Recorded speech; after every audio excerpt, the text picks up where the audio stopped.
Hello, folks. Plastic Eric here, Plastic Soundwave Cult, here for another incredible edition of Collection Connection, the game that's just an excuse to talk about music.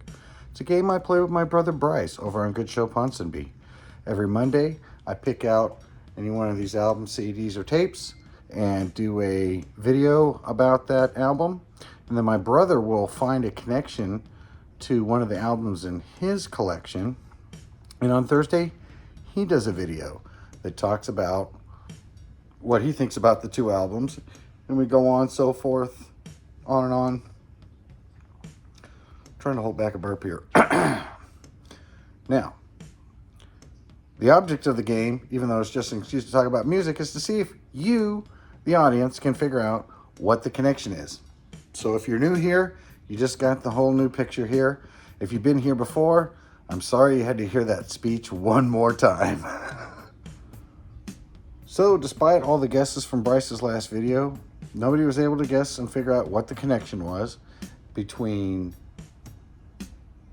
Stand by Sly and the Family Stone and Entertainment by Gang of Four. The connection was both album titles have an exclamation point in the title. So you got Stand and you got Entertainment. So that was the connection. Both of them had an exclamation mark in them. So Bryce had done Gang of Four, Entertainment, or should I say Entertainment. And I found that album to be quite good. I thought I had some Gang of Four. Couldn't find it really. I thought it was on a comp that I had of some punk bands. And unfortunately, did not have it on there. Of course, they're not really that punk, though they have punk elements in them. They're more post-punk. Very early post-punk. I've only heard the album so far the one time. And I did find it quite good. It did have some aspects of it that made me think of a little bit of Joy Division. Kind of, not so much they're not a happy band. They're political, so they're complaining. And though it's more, instead of a personal complaint, it's more of like a political complaint. Much of it made me think a lot of The Fall, but with a much cleaner production on it. And overall, I found the album to be pretty good. The interesting thing I found out about those guys when I was looking it up was that the show Top of the Pops that comes on, well, it doesn't come on in England anymore. I guess it got canceled. But when Bryce and I were kids and we lived in England, we religiously watched Top of the Pops every Thursday night, 7 o'clock. And I was surprised that I never saw Gang of Four on there, especially their sound. They had that sound that I used to hear a lot in English music. Kind of like a English quirkiness, if that makes any sense. But it ends up being that I never heard of them, and probably one of the reasons why I hadn't heard about them while I lived in England was for the fact that they were banned on BBC Radio and Top of the Pops. And so TV and radio on the BBC, they were banned. And that was largely due to the fact that they had a song called At Home He's a Tourist. And there's a line in there that they wanted him to change. And they refused to do it. They left. And that subsequently caused a ban for their band. Of course, they had another song that was banned later on called I Love a Man in Uniform. Due to the fact that it coincided with the Falklands War. And so I did end up reading a big list of songs that were banned on the BBC. And it's amazing with some of the stuff. Usually anything that involves a gun or killing or shooting, that's something that pretty much is guaranteed to get banned on the BBC. Which I find amazing because they didn't seem to be on their TV shows too much about banning stuff. But I guess because they're a nation that doesn't like guns, or don't allow their citizens to own guns like they do here in the United States, that any references to guns they don't particularly care for. So there was a lot of songs that had to deal with guns, politics, making fun of the royals, clearly that were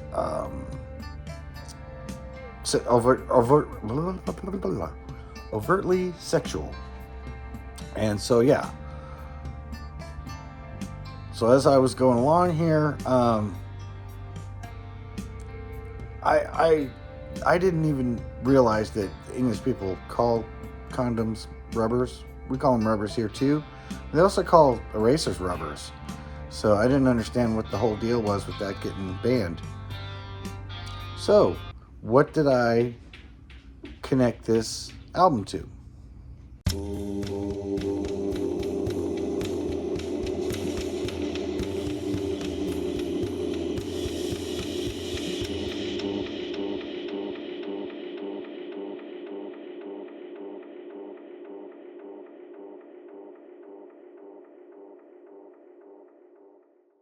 So the album that I connected to Gang of Four Entertainment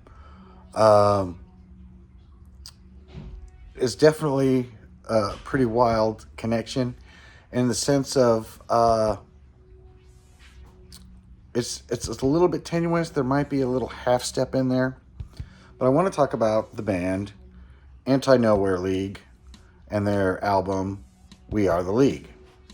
Sort of. This was an album that came out, did fairly well. I think it made it up to like 24 in the English album charts. Stayed there for a little while. Despite the fact that it was a very, very crude album. And apparently that wasn't the most crude that it could get. Because in 2014, we got Anti-Nowhere League, We Are the League, uncut. Now, this album supposedly, according to what I read on the back, is the original way that We Are the League was supposed to come out. But I wasn't able to find anything online necessarily, but according to this record, Scotland Yard had confiscated the original lyrics and tapes and things that Anti-Nowhere League had already set up for this album.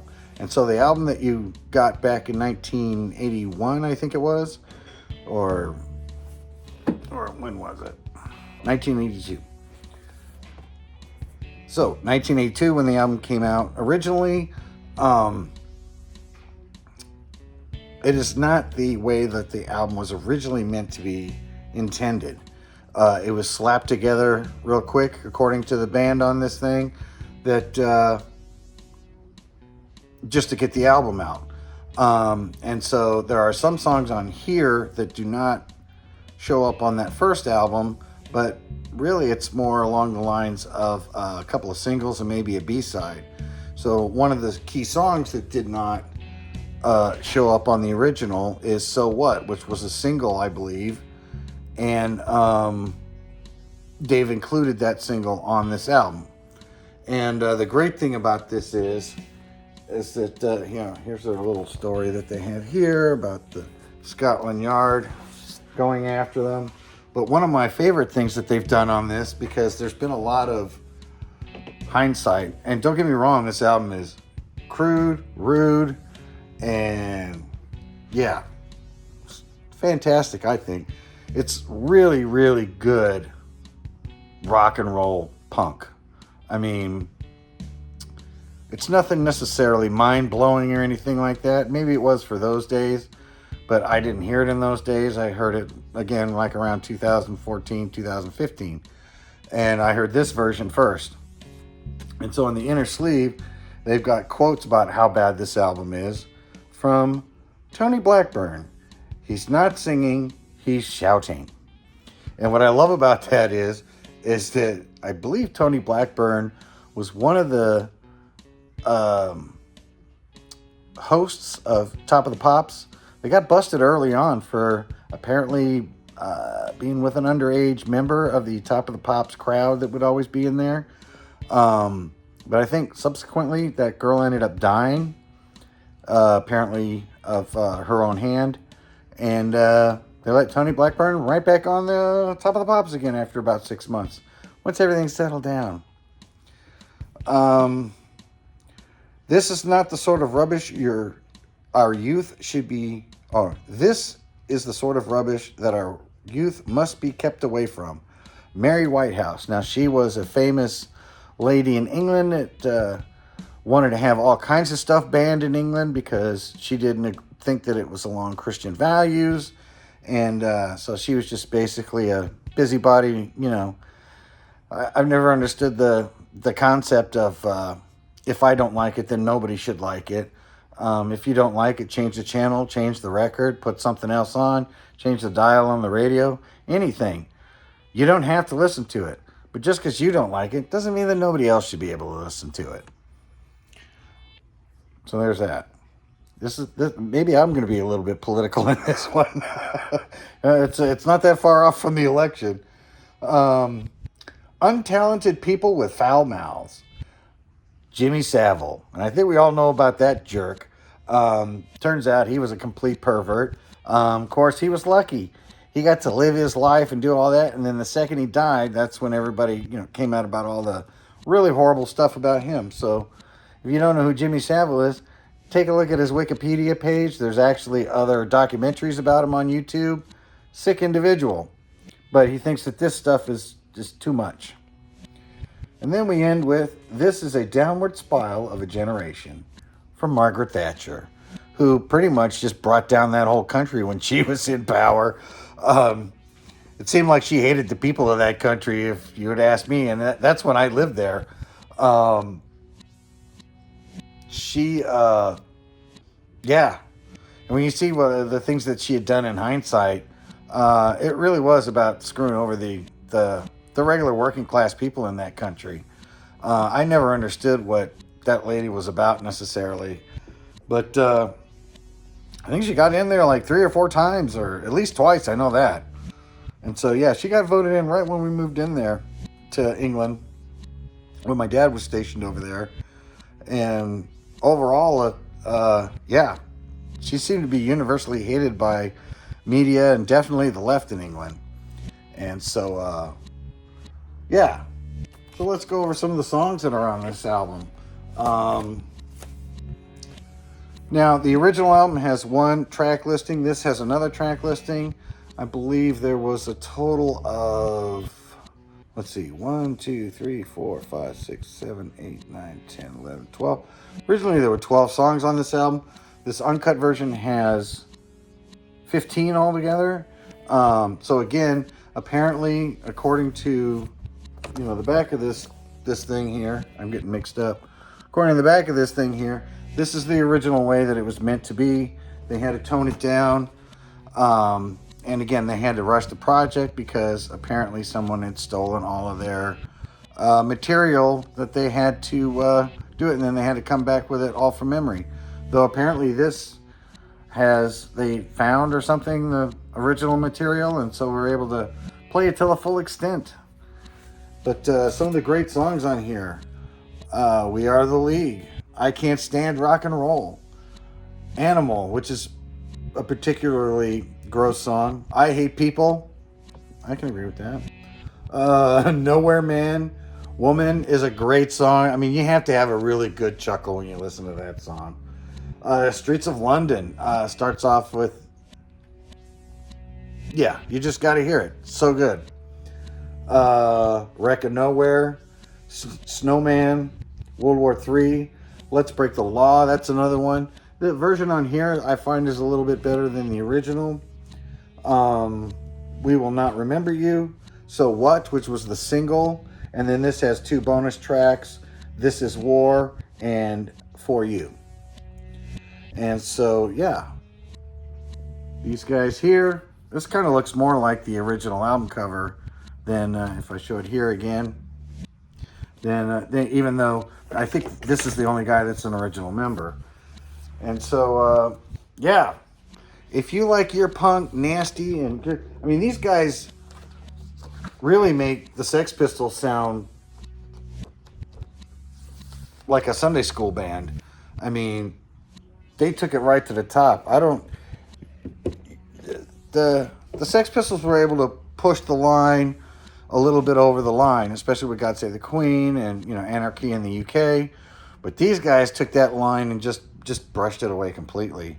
And so, yeah. I would encourage anybody to listen to either this one or the original. But be prepared. It's very frank, very stark. And hopefully you can figure out